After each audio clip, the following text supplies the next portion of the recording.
Hello, जय Hind friends. स्वागत है आप सभी का इस वीडियो में।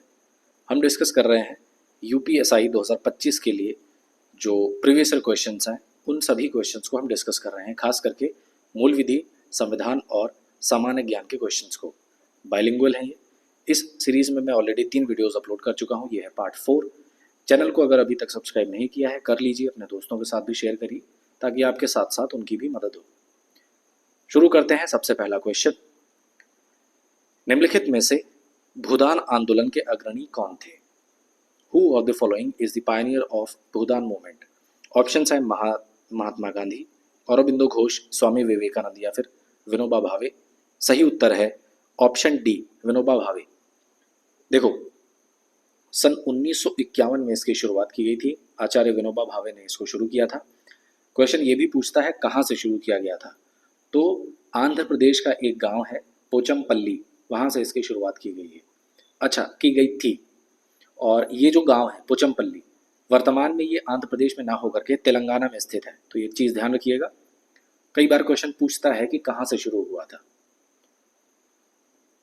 अच्छा, एक चीज़ और भी मैं बता देता हूँ कि भूदान मूवमेंट एक्चुअली में था क्या। तो आचार्य विनोबा भावे हैं, इन्होंने रिक्वेस्ट करी थी उस समय के जो जमींदार लोग थे, जिनके पास बहुत ज़्यादा ज़मीनें थी। इन्होंने कहा कि आपके पास एक्सेस ज़मीन है, तो आप एक काम करिए कि ऐसे लोग जिनके पास ज़मीन नहीं है, जो जिनके पास कमाने का ज़रिया नहीं है, आप उनको अपनी ज़मीन का कुछ हिस्सा दान करिए, अपनी भूमि का कुछ हिस्सा दान करिए, और वही भूदान मूवमेंट चला।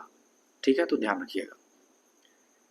विच of the following vitamin deficiencies causes anaemia to humans? किस विटामिन की कमी के कारण इंसानों में रक्त अल्पता यानी कि एनीमिया होता है? ऑप्शंस हैं vitamin B2, vitamin B12, vitamin B1 या फिर विटामिन B6। तो सही उत्तर है ऑप्शन बी, विटामिन B12। अच्छा, कौन से मिनरल की कमी से होता है? तो आयरन। अगर मिनरल पूछेगा तो आयरन। आयरन का जो केमिकल नेम होता है वो क्या होता है? Fe। ठीक है, सिंबल, आयरन का सिंबल होता है Fe। अच्छा, कई बार क्या होता है ना कि कई सारे विटामिन जो होते हैं उनका साइंटिफिक नेम भी पूछता है। तो जैसे विटामिन ए है, उसको रेटिनॉल कहते हैं। Vitamin C ascorbic acid, vitamin D calciferol कहा जाता है, विटामिन ई को टोकोफेरॉल कहा जाता है, विटामिन के को फाइलोकिनॉन या फिर फाइटोमेनाडायन कहा जाता है। ऐसे नाम है। तो इसमें जो जैसे लिखा हुआ है मैं उनका बता दे रहा हूँ। विटामिन B2 है तो B2 को कहा जाता है राइबोफ्लेविन। B12 है, B12 को कहते हैं कोबालमिन। और विटामिन B1 को कहा जाता है थायामीन, और विटामिन B6 को कहा जाता है पायरिडॉक्सिन। ठीक, आगे बढ़ते हैं। भारतीय संविधान का कौन सा अनुच्छेद राज्य को पर्यावरण के संरक्षण तथा संवर्धन के लिए निर्देशित करता है? यानी कि which article of the Indian constitution directs the state to protect and improve the environment? तो article 43A, article 39, article 48A या फिर आर्टिकल 44। सही उत्तर है ऑप्शन सी, आर्टिकल 48A। बाकी के आर्टिकल्स में क्या है? 43A कहता है participation of workers in management of industries. Article 39 क्या कहता है? Equal pay for equal work.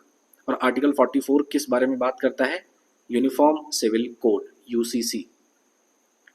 आगे बढ़ते हैं। भारतीय संविधान की 7वीं अनुसूची के संदर्भ में संक्रामक या संसर्गज रोगों का विषय किसका एक भाग है? यानी कि with reference to 7th schedule of the Indian constitution the subject infectious और contagious diseases is a part of. किसका पार्ट है? स्टेट लिस्ट का, यूनियन लिस्ट का, रेजिडरी पावर्स का या फिर कंकरेंट लिस्ट का? तो देखो, जो संविधान की 7वीं अनुसूची है, जो 7th शेड्यूल है, उसमें 3 लिस्ट आती हैं। कौन सी? यूनियन लिस्ट, स्टेट लिस्ट और कॉन्करेंट लिस्ट। तो जिन पे केंद्र सरकार कानून बनाती है वो यूनियन लिस्ट में आते हैं सब्जेक्ट्स, जिन पे राज्य सरकार बनाती है वो स्टेट लिस्ट में आते हैं, और जिस पे दोनों सरकारें कानून बनाती है वो कॉन्करेंट लिस्ट में आते हैं। कुछ ऐसे भी चीज़ें होती हैं, कुछ ऐसे भी सब्जेक्ट्स होते हैं जिन पे ना तो स्टेट कानून बनाता है ना तो सेंट्रल कानून बनाता है, वो इन तीनों लिस्ट में नहीं रहता। तो ऐसे सब्जेक्ट्स को रेसिडुअरी सब्जेक्ट्स कहते हैं, और ऐसे सब्जेक्ट्स पे कानून बनाने का अधिकार पार्लियामेंट के पास होता है। तो जाहिर सी बात है, जो यहाँ पे खैर लिखा हुआ है इन्फेक्शियस और कॉन्टेजियस डिजीज, ये आता है कॉन्करेंट लिस्ट में। ठीक है, सही उत्तर है ऑप्शन डी। आगे बढ़ते हैं। क्वेश्चन है विच of the following parts of the Indian constitution deals with the union public service commission? यानी भारतीय संविधान के निम्नलिखित में से किस भाग में संघ लोक सेवा आयोग से संबंधित प्रावधान शामिल है? ऑप्शन है पार्ट 2, पार्ट 14, पार्ट 18 या फिर पार्ट 7। सही उत्तर है ऑप्शन बी पार्ट 14। तो जो पीएससी यानी कि पब्लिक सर्विस कमीशन है, किस आर्टिकल से, आर्टिकल 315 से 323 तक पब्लिक सर्विस कमीशन की बात की जाती है, और इसी में आता है यूपीएससी और इसी में आता है एसपीएससी, जिसको स्टेट पब्लिक सर्विस कमीशन भी कहते हैं। एक चीज ध्यान रखिएगा, मैं इसको यहाँ पे इरेज करके बता दे रहा हूँ। जैसे जो यूपीएससी है ना, यूपीएससी के जो मेंबर होते हैं उनका जो टेन्योर होता है वो 6 साल या फिर 65 साल का होता है, यानी कि टोटल टेन्योर 6 साल का होता है। लेकिन अगर उस टेन्योर के दौरान मान लो 3 साल उनका टेन्योर हुआ और वो 65 साल के कंप्लीट हो गए, तो फिर उनका जो टेन्योर है वो खत्म कर दिया जाएगा, है ना। इन दोनों में से जो भी पहले आता है। ओके, ये हो गया। और जो एसपीएससी होता है, स्टेट पब्लिक सर्विस कमीशन के जो मेंबर्स होते हैं, उनका टेन्योर या तो 6 साल या फिर 62 साल का होता है। ठीक है, कई बार ये पूछ लेता है, ध्यान रखिएगा। अगला प्रश्न, the income tax is a, आयकर एक क्या है, कैसा कर है, प्रोफेशनल टैक्स है, डायरेक्ट टैक्स है, सर्विस टैक्स है या फिर इनडायरेक्ट टैक्स है। तो देखो, जो इनकम होता है, मान लीजिए हमारी कोई इनकम है, पैसा आ रहा है हमारे खाते में, कुछ कमा रहे हैं, तो उस पर जो टैक्स लगता है वो डायरेक्ट टैक्स होता है, यानी कि वो जो टैक्स लगता है वो डायरेक्ट गवर्नमेंट के पास जाता है और इसी को डायरेक्ट टैक्स कहते हैं। ठीक है, डायरेक्ट टैक्स में और भी चीज़ें आती हैं, जैसे कॉर्पोरेट टैक्स डायरेक्ट टैक्स में आता है, प्रॉपर्टी टैक्स ये भी डायरेक्ट टैक्स में आता है। ठीक है, अगला प्रश्न, a nibble consists of how many bits, computer का ये क्वेश्चन है, एक निबल में कितने बिट्स होते हैं। सही उत्तर है ऑप्शन 4। अच्छा देखो, एक निबल में 4 बिट्स होते हैं, लेकिन 8 बिट्स मिला करके एक बाइट होता है। ठीक है, 8 बिट्स को मिला करके एक बाइट होता है, तो यानी कि 2 निबल बराबर 1 बाइट। अब ऐसे ही जोड़ते हुए आगे चले जाओ, 1024 बाइट मिलकर के बनाता है 1 केबी, 1024 केबी मिलकर के बनाएगा 1 एमबी, 1024 एमबी मिलकर के बनाएगा 1 जीबी, और 1024 जीबी मिलकर के बनाएगा 1 टीबी। और इसी का उल्टा हो जाता है, यानी कि अगर पूछे कि 1 जीबी में कितने एमबी होता है, तो जाहिर सी बात है 1024। ठीक, आगे बढ़ते हैं। The prime minister of India is appointed by, यानी कि भारत के प्रधानमंत्री को किसके द्वारा नियुक्त किया जाता है। ऑप्शंस हैं, president of India, vice president of India, chief election commissioner of India या फिर स्पीकर ऑफ लोकसभा। सही उत्तर है option A, president of India नियुक्त करता है प्रधानमंत्री को, और ये किस आर्टिकल में लिखा गया है, 75। ठीक है, चलो आगे बढ़ते हैं। The right to private defence, right to private defence is based on the natural instinct of, यानी कि निजी रक्षा का अधिकार किसकी प्राकृतिक प्रवृत्ति पर आधारित है। Self control, self movement, self respect या फिर सेल्फ प्रिजर्वेशन। तो right answer is option D, self preservation. हमारे पास अधिकार होता है कि हम अपनी सुरक्षा कर सकें, प्राइवेट डिफेंस। और ये भारतीय न्याय संहिता की किस सेक्शन में है, सेल्फ डिफेंस 34 में है, ध्यान रखिएगा। ठीक, प्राइवेट डिफेंस किस में है, बीएनएस की धारा 34 में। Which constitutional amendment act facilitates the appointment of the same person as a governor for 2 or more states, यानी कि कौन सा संवैधानिक संशोधन अधिनियम ने 2 या अधिक राज्यों के लिए एक ही व्यक्ति को राज्यपाल के रूप में नियुक्त करने की सुविधा प्रदान करता है। ऑप्शंस में आप देख सकते हैं, सही उत्तर है ऑप्शन सी, 7th कॉन्स्टिट्यूशनल अमेंडमेंट। कब आया था, 1956 में। इसी के तहत एक और चीज आया था, क्या, स्टेट्स रीऑर्गेनाइजेशन एक्ट। तो इसी संशोधन में कहा गया कि एक व्यक्ति को 2 या 2 से अधिक राज्यों का राज्यपाल नियुक्त किया जा सकता है। ठीक है, आगे बढ़ते हैं। Which of the following is mandatory for applying for commercial vehicle licence, यानी कि निम्नलिखित में से वाणिज्यिक वाहन अनुज्ञा पत्र लाइसेंस के लिए आवेदन करने के लिए कौन सा अनिवार्य है। ऑप्शंस हैं, vehicle fitness certificate, vehicle registration certificate, life insurance या फिर मेडिकल सर्टिफिकेट। तो सही उत्तर है ऑप्शन डी, मेडिकल सर्टिफिकेट। कैसे भैया, अगर आप कमर्शियल गाड़ी चला रहे हो तो कमर्शियल व्हीकल चलाने का मतलब हो गया कि वो आपके ऊपर रिस्पॉन्सिबिलिटी है बाकी लोगों की भी। मान लीजिए आप एक बस चला रहे हैं, ठीक है, कमर्शियल बस गाड़ी है, आप बस चला रहे हैं किराए पे। अब जाहिर सी बात है, आप तो बस चलाएंगे पर उसमें सवारियां भी बैठेंगी। मान लो 10 सवारियां बैठी हैं, तो उन 10 सवारियों का जिम्मा, उसकी रिस्पॉन्सिबिलिटी किसके पास आ जाती है, ड्राइवर के पास, कि उसको सही ड्राइविंग करनी चाहिए और वो स्वस्थ होना चाहिए। तो जब ड्राइवर ही स्वस्थ नहीं होगा तो वो बाकी लोगों की क्या सुरक्षा करेगा, है ना। पता चला कि कोई ऐसा व्यक्ति जिसको आंखों से नहीं दिखता है और या फिर उसको कम दिखता है, बहुत ही कम दिखता है, तो क्या उसको कॉमर्शियल व्हीकल लाइसेंस दिया जाएगा? बिल्कुल नहीं दिया जाएगा, क्योंकि दुर्घटना हो सकती है। तो इसीलिए कॉमर्शियल व्हीकल लाइसेंस के लिए मैंडेटरी होता है क्या? Medical certificate. ठीक है, आगे बढ़ते हैं। In the population history of India which decades are preferred to as the period of population explosion, यानी कि भारत के जनसंख्या इतिहास में किन दशकों को जनसंख्या विस्फोट की अवधि कहा जाता है? सही उत्तर है ऑप्शन डी, 1951 से 1981।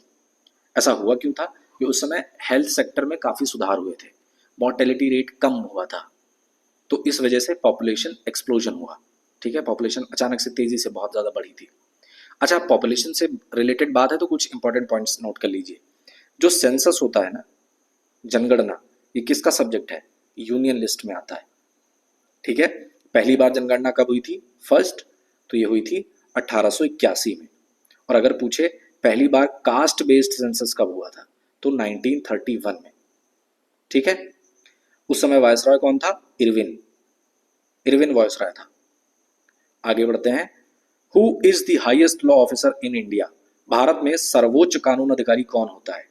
Attorney general of India, chief justice of supreme court, central vigilance commissioner या फिर सॉलिसिटर जनरल ऑफ इंडिया? तो सही उत्तर है option A, attorney general of India, या जिसको भारत का महान्यायवादी भी कहा जाता है। अटॉर्नी जनरल, जिसको शॉर्ट फॉर्म में एजी भी कहते हैं, ये आता है आर्टिकल 76 में। और वर्तमान में जो हमारे अटॉर्नी जनरल ऑफ इंडिया है वो कौन है? R Venkata Ramani. Next question है, where was the first imperial forest school inaugurated in the British India? Imperial forest यानी कि ब्रिटिश भारत में प्रथम इंपीरियल फॉरेस्ट का शुभारंभ कहाँ हुआ था? तो सही उत्तर है ऑप्शन ए, देहरादून में। कब स्थापना हुई थी? 1878 में। ठीक है, उसके बाद में 1906 में ये जो इंपीरियल फॉरेस्ट स्कूल है, इसको नाम बदल करके इसको कर दिया गया इंपीरियल फॉरेस्ट रिसर्च इंस्टीट्यूट, और वर्तमान में इसको एफआरआई के नाम से जाना जाता है, फॉरेस्ट रिसर्च इंस्टीट्यूट। बहुत खूबसूरत कैंपस है, कभी मौका मिले तो जरूर जाइए। In which of the following years Uttar Pradesh right to free and compulsory education rules was implemented? निम्नलिखित में से किस वर्ष में उत्तर प्रदेश निःशुल्क और अनिवार्य शिक्षा के अधिकार नियम को लागू किया गया था? ऑप्शन है 2014, 2010, 2011 या फिर 2005। तो सही उत्तर है ऑप्शन सी, 2011। 27 जुलाई 2011 को ये किया गया था। ठीक, आगे बढ़ते हैं। In which year the 73rd constitutional amendment act was enacted by the parliament of India? 73वें संवैधानिक संशोधन अधिनियम को भारत की संसद द्वारा किस वर्ष में अधिनियमित किया गया था? ऑप्शन है 1996, 2005, 1986 या फिर 1992। तो सही उत्तर है ऑप्शन डी, 1992। और इसी अमेंडमेंट, ये जो कॉन्स्टिट्यूशनल अमेंडमेंट हुआ था, इसी के तहत पंचायती राज ऐड किया गया था और पार्ट 9 ऐड किया गया था। क्या? पार्ट 9 ऐड किया गया था और एक और शेड्यूल ऐड किया गया था। कौन सा? शेड्यूल 11th, ये ऐड किया गया था। ठीक है। Which Mughal emperor was associated with Thomas Roe with the issue of an imperial फरमान? शाही फरमान के मुद्दे पर कौन से मुगल सम्राट का संबंध थॉमस रो से था? ऑप्शन है शाहजहां, बहादुर शाह, हुमायूं या फिर जहांगीर। सही उत्तर है ऑप्शन डी, जहांगीर। तो थॉमस रो जब भारत आया तकरीबन 1615 में, वो कोर्ट में पहुंचा और उसको करना था बिजनेस। तो उस समय तो बादशाह थे, कौन? जहांगीर। तो उसको चाहिए थी परमिशन थॉमस रो को, तो उसी के लिए उसने इशू करवा लिया। जहांगीर ने इशू किया क्या? इंपीरियल फरमान, या जिसको शाही फरमान कहते हैं, कि बिना किसी रोक टोक के जो थॉमस रो है वो बिजनेस कर सकता था। ठीक है। अगला प्रश्न, all human rights are universal, indivisible and interdependent and interrelated, यानी कि सभी मानव अधिकार सार्वभौमिक, अविभाज्य और अन्योन्याश्रित और परस्पर संबंधित है। ये हो गया असर्शन। रीजन क्या है इसका? The world conference on human rights in 1993 asserted the same. 1993 में मानव अधिकारों पर विश्व सम्मेलन ने इसी पर जोर दिया था। तो बिल्कुल सही बात है। जो ह्यूमन राइट्स होता है, जो ह्यूमन राइट्स होते हैं, उनकी एक ऐसी क्वालिटी होती है कि वो इंडिविजिबल होते हैं, यूनिवर्सल होते हैं, इंटरडिपेंडेंट होते हैं और इंटर रिलेटेड होते हैं, ठीक है। और ऐसा ही ह्यूमन राइट्स की जो वर्ल्ड कॉन्फ्रेंस हुई थी 1993 में, ऐसा ही कहा गया था। तो उस हिसाब से असर्शन और रीजन दोनों सही है, और ये रीजन इसकी करेक्ट व्याख्या करता है। तो उस हिसाब से option D is the right answer, means both A and R are right and R is the correct explanation of A, यानी ए और आर दोनों सही हैं और आर ए की सही व्याख्या करता है। अच्छा, ह्यूमन राइट्स डे कब मनाया जाता है? तो 10 दिसंबर को मनाया जाता है। अब अभी तो दिसंबर आया नहीं है 2025 का, तो अगर एग्जाम में पूछे तो ये 2024 का ही पूछ सकता है। तो 2024 में जो ह्यूमन राइट्स डे मनाया गया था 10 दिसंबर को, उसकी थीम क्या थी? तो उसकी थीम थी our rights our future right now, ये थीम थी। To constitute an offense of dowry death, the death of a woman should be caused by any burns or bodily injury or occurs otherwise than under normal circumstances within। यानी कि दहेज हत्या का अपराध बनाने के लिए महिला की मृत्यु किसके भीतर किसी भी जलन या शारीरिक चोट या सामान्य परिस्थितियों के बजाय अन्य किसी कारण से होनी चाहिए। थोड़ा सा कंफ्यूजिंग क्वेश्चन है, मैं बहुत सिंपल भाषा में आपको समझा दे रहा हूं। देखो, जो बीएनएस है ना, भारतीय न्याय संहिता, इसकी धारा 80 के तहत दहेज मृत्यु का डिस्क्रिप्शन मिलता है, यानी डोरी डेथ। और इसमें कहा गया है कि अगर किसी भी महिला की विवाह के 7 साल के अंदर अगर उसको किसी भी जलन या शारीरिक चोट दे करके उसको परेशान किया जाता है, या फिर 7 साल के अंदर उसकी मृत्यु हो जाती है इन्हीं सब कारणों से कि उसको जलाने की कोशिश की गई, जलाया गया या उसको मारा पीटा गया, और 7 साल के अंदर ऐसा होता है, प्लस पति के किसी भी नज़दीकी रिश्तेदार या उसका पिता या उसके घर के मेंबर या स्वयं पति अगर उसके मृत्यु के पहले ये कार्य करते हैं और ये बात प्रूफ हो जाती है, तो कितने साल की सजा है? 7, कम से कम 7 साल की सजा, और ये लाइफ इम्प्रिजनमेंट तक हो सकती है, यानी कि ये आजीवन कारावास भी हो सकता है, ठीक है। तो ये मेन क्या है? 7 ईयर्स। पहली बात तो वो 7 साल के अंदर, विवाह के 7 साल के अंदर, यहाँ पे जो 7 वर्ष लिखा गया है, ये विवाह के 7 वर्ष के अंदर अंदर अगर ऐसी घटना होती है तो वो दहेज मृत्यु माना जाएगा, ठीक है। चलो, public liability insurance act was enacted in the year, यानी कि सार्वजनिक दायित्व बीमा अधिनियम वर्ष किसने, मतलब किस वर्ष में लागू किया गया था? ऑप्शन है 1991, 1974, 1986 या फिर 1981। तो सही उत्तर है option A 1991। Bhopal gas tragedy हुई थी 1984 के दौरान, और उसके बाद से ही ये एक्ट आया था 1991 में, ठीक। अगला प्रश्न, what do the organism microorganism such as rhizobium and certain blue green algae help in the fixation of, यानी कि राइजोबियम और कुछ नीलहरित शैवाल जैसे सूक्ष्म जीव किसके स्थिरीकरण में मदद करते हैं?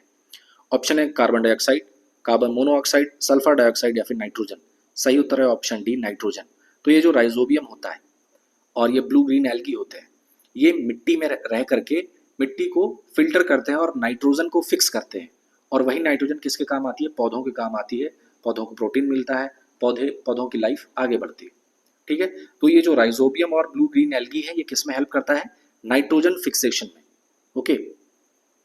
अगला प्रश्न, विच of the following is true regarding implementation of e governance under the information technology act, यानी कि सूचना प्रौद्योगिकी अधिनियम के तहत ई गवर्नेंस के कार्यान्वयन के बारे में निम्नलिखित में से कौन सा कथन सत्य है? पहला, a person has a right to insist on e governance, एक व्यक्ति को ई गवर्नेंस पर जोर देने का अधिकार प्राप्त है, पहला सेंटेंस। दूसरा है the government has discretion in opting for E governance, यानी कि सरकार को ई गवर्नेंस का चयन करने का विवेकाधिकार प्राप्त है।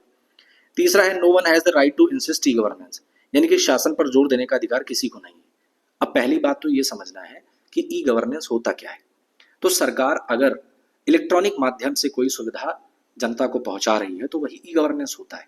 जैसे जो मान लो कोई पेंशन है, पेंशन वो डायरेक्टली खाते में आ जा रही है, या फिर अगर कोई स्कीम है वो स्कीम को ऑनलाइन किया जा रहा है। एक छोटा सा मैं एग्जांपल दे दूं कि अगर किसी को अपना आय बनवाना है, निवास प्रमाण पत्र बनवाना है, तो ऑनलाइन अप्लाई हो जाता है, ठीक है, इंटरनेट के माध्यम से अप्लाई कर देते हैं और कुछ दिनों के अंदर वो हमें प्राप्त हो जाता है। ये ई गवर्नेंस के अंडर ही आता है, ठीक है। और क्या चीज़, आपको पैसा निकालना है, पैसा निकालने के लिए अभी तक क्या था, हालांकि अभी भी होता है, तो आपको लाइन नहीं लगानी पड़ती है ना, कि क्या होता है कि एक प्रोसेस होती है कि आप बैंक में गए, आपने विड्रॉल भरा, फिर आप लाइन में लगे, उसके बाद में आपने पैसा निकाला। लेकिन अब वो चीज़ इलेक्ट्रॉनिक माध्यम से हो गई है, यूपीआई कर सकते हैं आप, एक खाते से दूसरे खाते में पैसे ट्रांसफर कर सकते हैं, कहीं आपको लाइन नहीं लगानी है। अगर आपको पैसा इमरजेंसी में चाहिए तो जितने भी कॉमन सर्विस सेंटर्स होते हैं वहाँ पर जा करके आप आधार से अंगूठा रख करके पैसे निकाल सकते हैं। ये सब ई गवर्नेंस के अंतर्गत आता है, यानी कि इंटरनेट के माध्यम से जो सुविधाएं आपको मिल रही हैं सरकार के द्वारा। अब दूसरी बात कि देखो, मान लो आपने अप्लाई किया आय प्रमाण पत्र के लिए, ठीक है, आपने ऑनलाइन अप्लाई किया, तो ये सरकार ने आपको सुविधा प्रोवाइड कराई कि भैया आय जो है वो आप ऑनलाइन करवा सकते हैं। लेकिन अगर आपको ईडब्ल्यूएस बनवाना है तो ईडब्ल्यूएस बनवाने के लिए आपको तहसील जाना पड़ेगा, वहाँ ऑफलाइन फॉर्म भरना पड़ेगा और प्रॉपर उसकी एक प्रक्रिया होती है, कई सारे फॉर्म होते हैं, सब भरना पड़ता है, फिर उसको वेरीफाई करवाना पड़ता है, फिर फॉरवर्ड करवाना पड़ता है, फिर लेखपाल के पास जाता है, तो ये सारी ऑफलाइन प्रक्रिया होती है। अब इसी चीज़ को अगर आप ये बोलें कि आय प्रमाण पत्र तो मैंने ऑनलाइन बनवाया, तो मैं ऑफलाइन ईडब्ल्यूएस नहीं बनवाऊंगा, मुझे ईडब्ल्यूएस भी ऑनलाइन ही बनवाना है, पर वो तो सुविधा सरकार दे नहीं रही है। सरकार कह रही है आय बनवा सकते हैं, पर आपको ईडब्ल्यूएस ऑफलाइन ही बनवाना पड़ेगा। तो आप इस बात से सरकार पे जोर नहीं डाल सकते कि आय तो आप ऑनलाइन करवा रहे हो तो ईडब्ल्यूएस भी मैं ऑनलाइन ही बनवाऊंगा, आप ऑनलाइन की सुविधा करिए। नहीं, इस पे आपका कोई अधिकार नहीं है, इस पे फैसला लेना सिर्फ सरकार के अंडर में है। तो इस हिसाब से पहला सेंटेंस गलत हो जाता है, यानी कि एक व्यक्ति को ई गवर्नेंस पर जोर देने का अधिकार प्राप्त है, ये गलत हो जाता है, बिल्कुल नहीं है उसको। सरकार अगर उसको ऑनलाइन सुविधा दे रही है तो ऑनलाइन लेगा, अगर ऑनलाइन नहीं दे रही है तो उसको प्रॉपर उसका जो प्रोसेस है कि अगर कहीं लाइन में लग के वो प्रक्रिया करवानी है या ऑफलाइन किसी ऑफिस में जाके करवाना है तो उसको ऑफलाइन ही करवाना पड़ेगा, ठीक। तो पहला तो गलत हो जाता है। दूसरा, सरकार को ई गवर्नेंस का चयन करने का विवेकाधिकार प्राप्त है, बिल्कुल सही है, दूसरा सही है, यानी कि सरकार के ऊपर है, वो चाहे तो कोई सुविधा ऑनलाइन करवा सकती है या फिर उसको ऑफलाइन करवा सकती है, ठीक, ये हो गया। फिर तीसरा, no one has the right to insist e government, बिल्कुल सही बात है, ई गवर्नेंस पर जोर देने का अधिकार किसी को नहीं है। तो ऑप्शन अगर हम देखें, option D is the right answer, केवल 2 और 3 ही सही है, ठीक। अगला प्रश्न, who was the first Indian selected to the seat of president of United Nations General Assembly, यानी यूएनजीए की संयुक्त राष्ट्र महासभा के अध्यक्ष के पद पर चयनित प्रथम भारतीय का नाम क्या था? ऑप्शन है जेपी कृपलानी, जवाहरलाल नेहरू, डॉक्टर राजेंद्र प्रसाद या फिर मिसेस विजया लक्ष्मी पंडित। सही उत्तर है option D, Mrs Vijaya Lakshmi Pandit. वर्तमान में यूएनजीए का प्रेसिडेंट कौन है? तो एक महिला है, अनालेना बेरबॉक, अनालेना बेरबॉक, ठीक। Next question is the legal maxim necessitas publica major est quam privata, यानी कि इसका मतलब क्या है? कानूनी सूक्ति नेसेसिटास पब्लिका मेजर एस्ट क्वाम प्राइवेटा का अर्थ क्या है? तो देखो, इसका सिंपल सा मतलब मैं आपको बता दे रहा हूं, option C is the right answer. क्या है कि public necessity is greater than the private necessity, means सार्वजनिक आवश्यकता निजी आवश्यकता से अधिक महत्वपूर्ण है। कैसे? एक एग्जांपल देता हूं। मान लो आप सरकारी बस में ट्रैवल कर रहे हो और एक साइड में 3 सीट लगी हुई है और वहां पे भीड़ नहीं है, आप गए, आप बैठे सीट पे, और जब तक कोई नहीं है तो आप एक काम कर रहे हो कि आप ज़्यादा थके हुए हो तो आप पैर फैला रहे हो तीनों सीटों पे, ठीक है, कोई दिक्कत नहीं है, आप आराम से ट्रैवल कर सकते हो। लेकिन अगर वहाँ पे कोई और सवारी आ गई और वहाँ पे जगह नहीं मौजूद है, तो जिस सीट पर आप पैर रख करके आराम से बैठे हो, आपको वहाँ से पैर हटाना पड़ेगा। क्यों? आप ये नहीं कह सकते नहीं नहीं मेरे पैर में दर्द है और मैं सीट नहीं दूंगा, वहाँ ज़बरदस्ती नहीं कर सकते, आपको वहाँ से पैर हटाना पड़ेगा और पब्लिक को वो सुविधा देनी पड़ेगी आपको। मीन्स आपका जो पर्सनल ज़रूरत थी, आपकी जो प्राइवेट नेसेसिटी थी, उसके ऊपर आपको रखना पड़ेगा पब्लिक नेसेसिटी, यानी कि जो सार्वजनिक आवश्यकता है, पब्लिक को जो आवश्यकता है वो ऊपर रखना पड़ेगा, ठीक है। तो यही है नेसेसिटास पब्लिका मेजोर एस्ट क्वाम प्राइवेटा। अगला प्रश्न है, who has the authority to appoint a जज of the Supreme Court as an acting chief justice of India, Bharat के सर्वोच्च न्यायाधीश को कार्यवाहक मुख्य न्यायाधीश के रूप में नियुक्त करने का अधिकार किसके पास होता है? तो देखो सिंपल सी बात है, जो चीफ जस्टिस ऑफ इंडिया होता है, यानी कि जो सुप्रीम कोर्ट के जितने भी जजेस होते हैं, उन पे अपॉइंटमेंट और उनके रिमूवल का अधिकार सिंपल सी बात है प्रेसिडेंट के पास होता है। ठीक है, तो right answer is option B, president of India. ठीक है, बहुत सिंपल सा है, इसमें बहुत ज्यादा दिमाग लगाने की आवश्यकता नहीं है। अच्छा हाँ, एक्टिंग जो चीफ जस्टिस ऑफ इंडिया होता है ना, acting chief justice of India, acting CGI, ये किस आर्टिकल में संविधान के? तो 126 में। ठीक, ध्यान रखिएगा। Uttar Pradesh zamindari abolition and land reforms act was passed in which of the following years? Uttar Pradesh जमींदारी उन्मूलन और भूमि सुधार अधिनियम लिखित में से किस वर्ष में पारित किया गया था? तो सही उत्तर है ऑप्शन बी, 1950। ठीक है, इसको पास किया गया 1950 को, लेकिन ये इनेक्ट हुआ कब? 1 जुलाई 1952 में। ठीक, अगला प्रश्न, who moved the historic objectives resolution in the constituent assembly on 13 दिसंबर 1946? 13 दिसंबर 1946 को संविधान सभा में ऐतिहासिक उद्देश्य संकल्प को किसने रखा था? ऑप्शन है जवाहरलाल नेहरू, एम एन रॉय, सरदार वल्लभ भाई पटेल और महात्मा गांधी। सही उत्तर है ऑप्शन ए, जवाहरलाल नेहरू। और यही ऑब्जेक्टिव रेजोल्यूशन जो है ये आगे चल करके हमारी प्रस्तावना बना, प्रियम्बल बना। Next question, which of the following is an example of natural terrestrial ecosystem? प्राकृतिक स्थलीय पारिस्थितिकी तंत्र का उदाहरण निम्नलिखित में से कौन सा है? बहुत आसान सा क्वेश्चन है, स्थलीय बात कर रहा है ना, स्थल की बात कर रहा है, तो एक्वेरियम तो होगा नहीं, झील भी नहीं होगा, महासागर भी नहीं होगा, सिंपल सी बात है, option C is the right answer, grassland. Okay, अगला प्रश्न है, in which year was the sustainable development goal of the UN proposed to end the poverty of all types? Hindi में है, संयुक्त राष्ट्र के संधारणीय विकास लक्ष्य ने किस वर्ष तक सभी प्रकार की गरीबी को समाप्त करने का प्रस्ताव दिया था? देखो एक चीज मैं बता दूं, जो क्वेश्चन इंग्लिश में यहाँ पे लिखा हुआ है वो दूसरा है, हिंदी में जो लिखा हुआ है वो दूसरा है।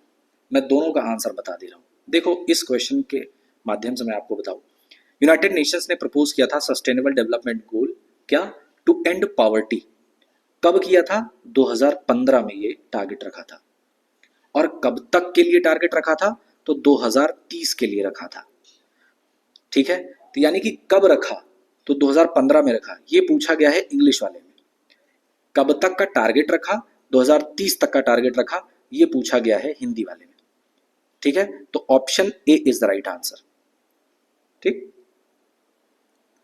अगला प्रश्न है, which article of the Indian constitution grants protection against double jeopardy? भारतीय संविधान का कौन सा अनुच्छेद दोहरी परिसंकट से कि इसके विरुद्ध सुरक्षा प्रदान करता है? पहली बात तो पता होना चाहिए डबल ज्योपार्डी होता क्या है, यानी ये जो दोहरा परिसंकट है ये क्या है।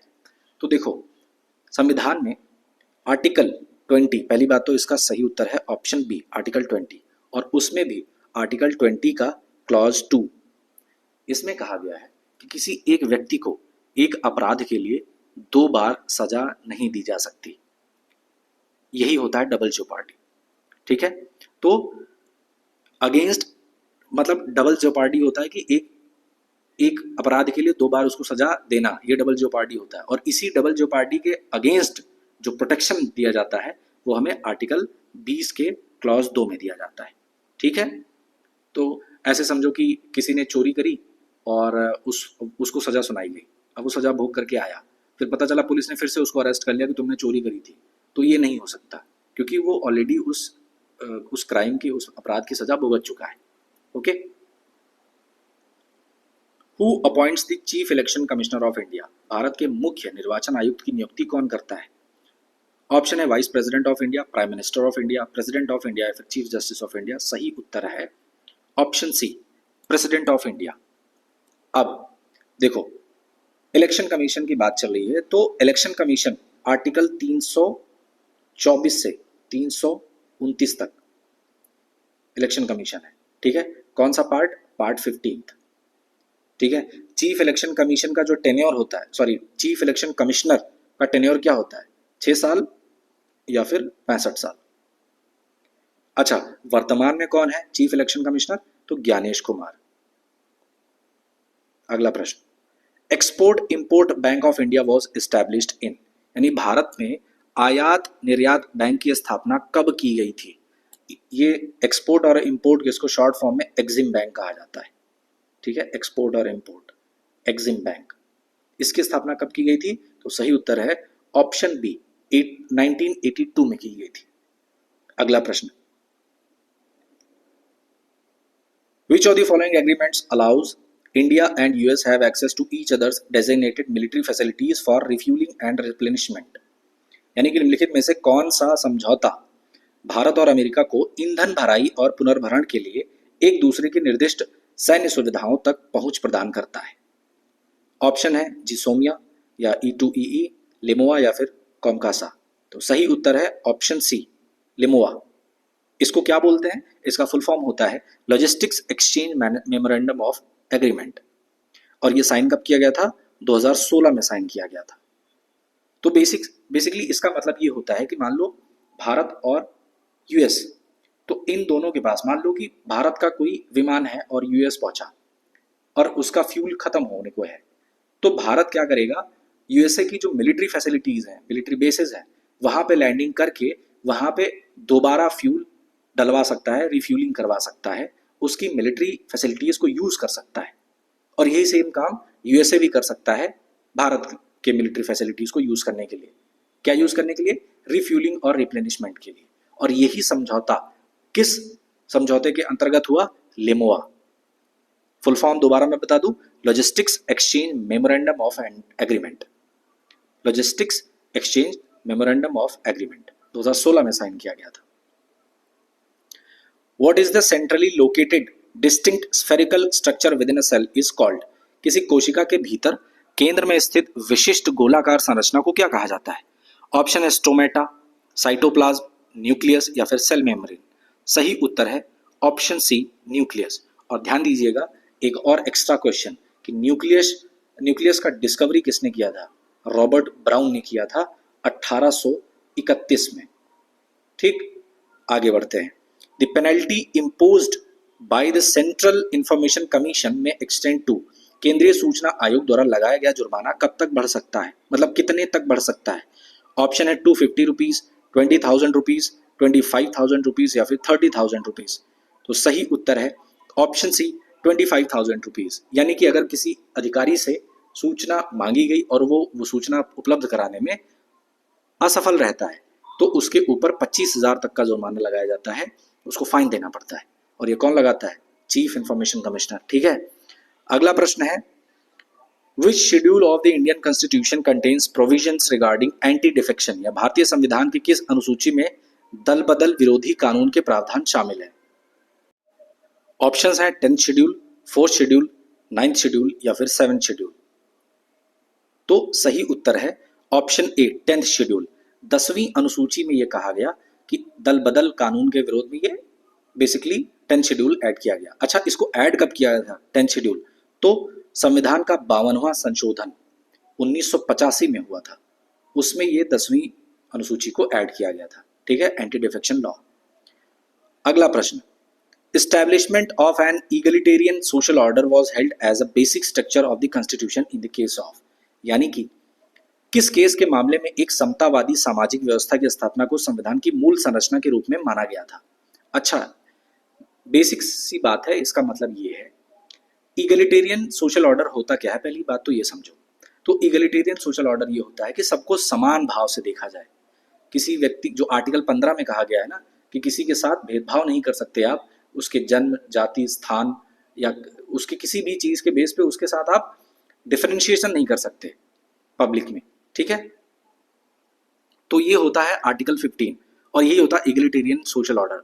सिंपल सा मतलब है कि सब बराबर, कोई भी ऊंच नीच नहीं है, ऐसे समझ लो। अब ये बात कहा गया कि ये भैया संविधान के बेसिक स्ट्रक्चर का ये एक पॉइंट है, और ये किस केस में कहा गया कि ये इगलिटेरियन सोशल ऑर्डर जो है ये संविधान का बेसिक स्ट्रक्चर है, और ये किस केस में कहा गया? तो सही उत्तर है option D, Samata versus state of Andhra Pradesh. ठीक है, Provisions of the National Security Act 1980 was upheld by a 5-judge bench of the Supreme Court in the case of, यानी राष्ट्रीय सुरक्षा अधिनियम 1980 के प्रावधानों को किस केस के मामले में सर्वोच्च न्यायालय की 5 न्यायाधीशों की पीठ ने बरकरार रखा था? तो 1980 का ये जो एक्ट आया था उसके लिए जो 5 जजेस की बेंच थी वो था option A is the right answer, A K Roy versus union of India. तो ये थे important previous year questions. I hope आपको पसंद आए होंगे, समझ में आए होंगे। अगर यहाँ तक आप आए हैं तो जाहिर सी बात है आपको वीडियो पसंद आया, आपकी तैयारी में कुछ ना कुछ वैल्यू ऐड हुई है। तो वीडियो को लाइक करिएगा, चैनल को सब्सक्राइब करिए, दोस्तों को शेयर करिए। कोई भी सुझाव हो या सलाह हो कमेंट बॉक्स में ज़रूर लिखिए। मिलते हैं नेक्स्ट वीडियो में। Till then take care. जय हिंद।